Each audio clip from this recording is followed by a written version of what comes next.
سے پوچھا کہ جدید سائنس و طب کے تناظر میں بعض احادیث مثلاً علاج یا فلکیات سے متعلق کو عام آدمی کیسے سمجھے؟ عام طور پہ ہمارے ہاں کچھ روایتیں ایسی بھی بیان کی جاتی ہیں کہ فلاں چیز کھا لو تو وہ ان تمام امراض کا علاج ہے، فلاں چیز میں بہت شفا ہے۔ تو اب یہ طب کے لحاظ سے یہ روایت سامنے آ جائے تو وہ ڈاکٹروں کو جب پیش کی جاتی ہے تو وہ مریض کو احتیاط کا مشورہ دیتے ہیں، تو ان کی کیا تطبیق کی صورت ہو جائے گی؟ نہیں، دیکھیے، رسالت مآب صلی اللہ علیہ وسلم کو اللہ تعالیٰ نے پیغمبری کے منصب پر فائز کیا۔ جی، چنانچہ پیغمبر کی حیثیت سے جو دین آپ کو دیا گیا اس کو آپ نے لوگوں تک بے کم و کاست پہنچا دیا۔ اس دین کے بارے میں کوئی علمی سوال پیدا ہوا ہے، کوئی اشکال ہے، اس کی شرح و وضاحت کر دی ہے۔ یہ چیزیں دین ہیں۔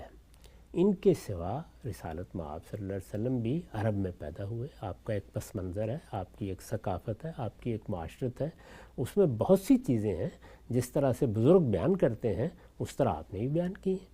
یعنی کسی کو کسی دوا کا مشورہ دے دیا ہے یا پہلے سے کوئی چیز مانی جاتی ہے اس کے بارے میں توجہ دلا دی ہے، جیسے کہ ہم بھی بہت سی ایسی باتیں کرتے ہیں۔ ان چیزوں کو الگ الگ رکھنا چاہیے ہمیشہ۔ چنانچہ ہم یہ توجہ دلاتے ہیں کہ دین کو سمجھ لیجئے وہ کیا ہے۔ دین اصل میں تزکیے کا خدائی نسخہ ہے، یعنی ہمیں اپنے آپ کو پاکیزہ بنانا ہے۔ پاکیزہ بنانا ہے، اس کے لیے خدا کی ہدایت کیا ہے۔ یہ پاکیزگی ہے جس کی بنیاد پر قیامت میں ہمارے مستقبل کا فیصلہ ہوگا۔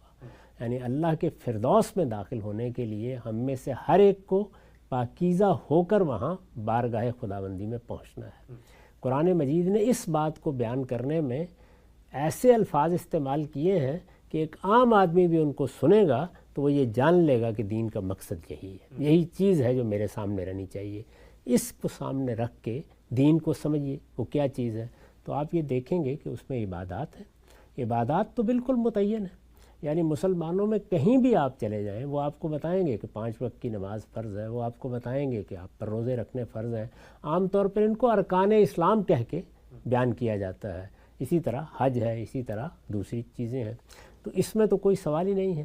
جو آداب کی نوعیت کی چیزیں ہیں وہ مسلمانوں میں عمومی طور پر رائج ہیں، ان کو بھی آپ اسی طریقے سے اپنا لیتے ہیں، ان کو بھی اسی طریقے سے اختیار کر لیتے ہیں۔ تو بعض چیزیں تطہیر بدن کی ہیں، بعض تطہیر خورنوش کی ہیں، بعض تطہیر اخلاق کی ہیں۔ یہ دین کا دائرہ ہے، اس کو اچھی طرح سمجھ کر دین کی بات علماء سے پوچھنی چاہیے، اور وہ بھی یہ بتا دیں گے آپ کو کہ یہ کیا چیز ہے۔ باقی رہ گئیں اس نوعیت کی چیزیں تو یہ در حقیقت ایک مخصوص ثقافتی پس منظر، ایک مخصوص علاقے، اس کی تہذیب، اس کی تاریخ سے پیدا ہوتی ہیں۔ ان کو اسی جگہ رکھنا چاہیے۔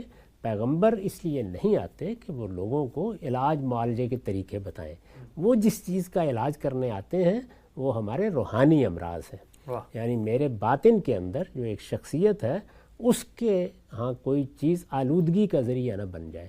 قرآن مجید نے جو 2 لفظ استعمال کیے ہیں کہ جب پروردگار نے تمہارے نفس کو بنایا اور سنوارا تو اسی وقت یہ طے کر دیا کہ قد افلح من زکاہا وقد خاب من دساہا۔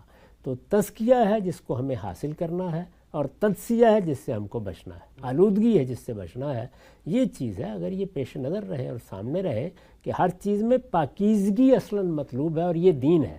کسی مرض کا علاج اس کا دین کے کانٹینٹ سے یا دین کے مقصد سے یا دین کے اوامر و نواہی سے سرے کے ساتھ کوئی تعلق ہی نہیں۔